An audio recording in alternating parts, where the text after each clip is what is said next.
What's going on, YouTube? Ryan Alex back from Dopamon again. Today, the end of the NHL regular season is here, and that means we got to talk about some awards. We want to give our thoughts, predictions, what we think is going to happen for each award right now. This video you're on, obviously, we have the Hart Trophy. Probably the biggest one, the one that's talked about most, probably.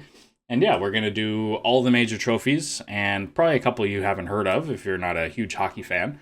And yeah, we're going to keep, it's going to be in a huge playlist, little quick videos. But yeah, before we begin, if you enjoy this type of stuff, hit the like button for us, subscribe to the channel. We're on the road to 1,000 subscribers. We'd really appreciate you subscribing if you just happen to find this video and you recommended.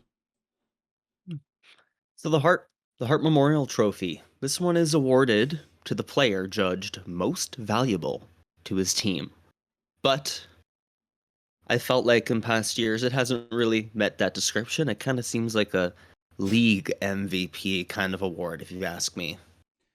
Yeah, the definition of the Hart Trophy is contentious, to say the least. People think it's one thing. It might be, it's more league-based versus team-based. And I like one of your nominees for that reason. Mhm. Perfectly kind of exemplifies the difference in thinking there. Yeah.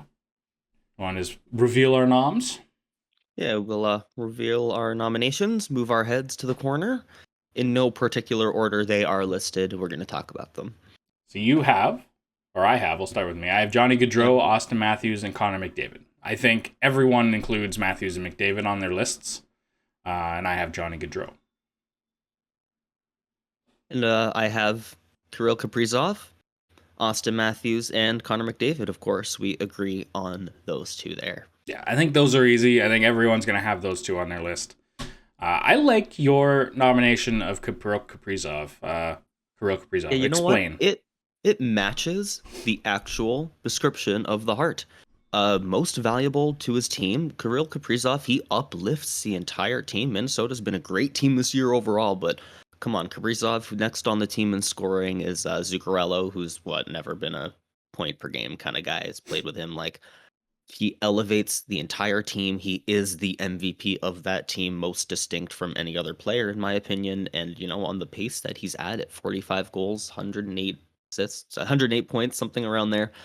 If this would be, kind of been any other year, which had been, in past years has been a lot lower scoring, I think that he would have taken this. But, we're in a lot higher scoring year, so there's a bunch of names on for, nominees this year. Yeah, because the argument for the Hart a lot of the times is if you remove that player, are they still a good team?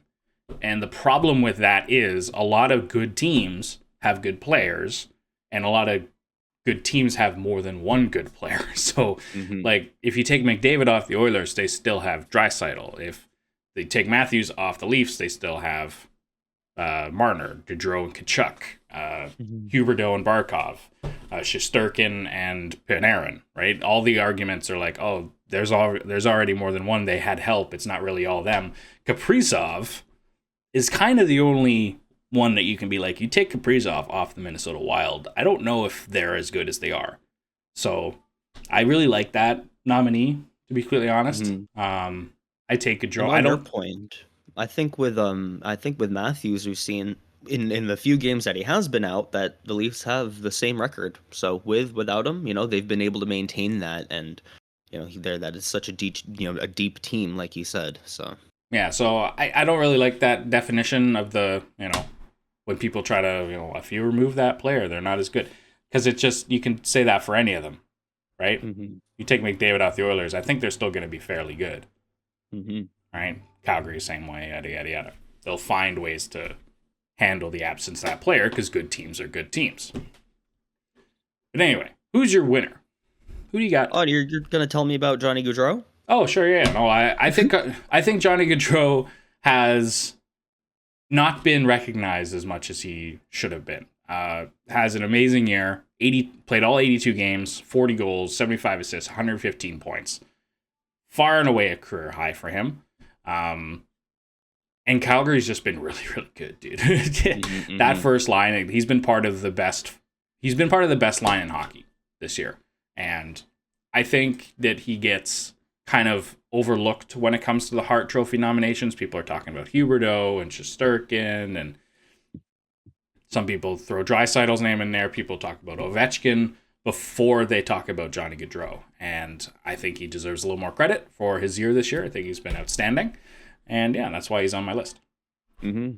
I'm glad that we both like each other's other nominee. Mm-hmm. And winner, I predict Connor McDavid. Yeah, and I have Austin Matthews, baby.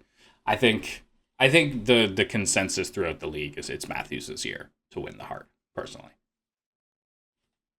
I think game in and game out, McDavid brings so much. He's the best player in the world right now, best player in the league, and I think it stands out, and I want to call him MVP of the league for that reason, but this is such a 50-50. You can't go wrong between the two best in, hockey right now.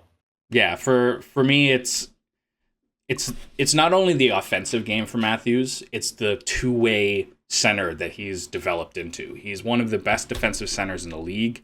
He has won 56% of his faceoffs. He is relied on for all areas of the ice. He's tied for second for even strength points. He's only behind Johnny Gaudreau, who leads that category. He has 10 game-winning goals, which is tied for second. He is, I think, by far and away the better defensive player than Connor McDavid, if you want to include that in this discussion of who is the Hart most valuable, yada, yada, yada. I think Connor McDavid is the best player in the league. Don't get me wrong, but I don't think that's what the Hart is. I think that's what the Ted Lindsay is.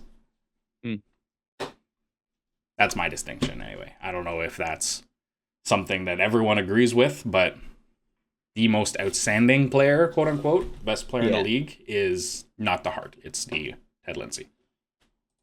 All right. Well, I'm glad that we disagree, because that's why we make these videos. That's why we talk about them, and we want to hear everybody else's opinion as well, don't we? Yeah, absolutely. If you agree or disagree, let us know in the comments. Who do you have winning the Hart this year? Is it, who is it? We don't have Shesterkin on either of our ballots. That's a big, talking point in the NHL. Personally, I wouldn't, because he's a goalie, even though he's very valuable, all goalies are very valuable to each team. I don't know if a goalie should win the Hart with, because he's only played, to me, I can't give the Hart to someone who's played only 53 games, right? As much as Shesterkin is good, he's barely played half a season for the team. Half a season and change. So I just simply, I can't give it to him. Unless he goes absolutely insane, unless a guy goes absolutely insane like Carey Price did, I think was last goalie to win the Hart in 2014. I think he played 70 plus games. He had Talbot 40. Have a year where he played 70 games or something as well. If you're on that level, okay. Yeah, if you're on that level of insane and you've played a lot of the games, then I would consider you for the Hart. Otherwise, you're sticking with the Vezina if you're a goalie, unfortunately. That's just my opinion. Let me know yours. Everything else there, Alex? Nope, that is all for the Hart. All right, we'll see you on the next video. Follow for more. Peace.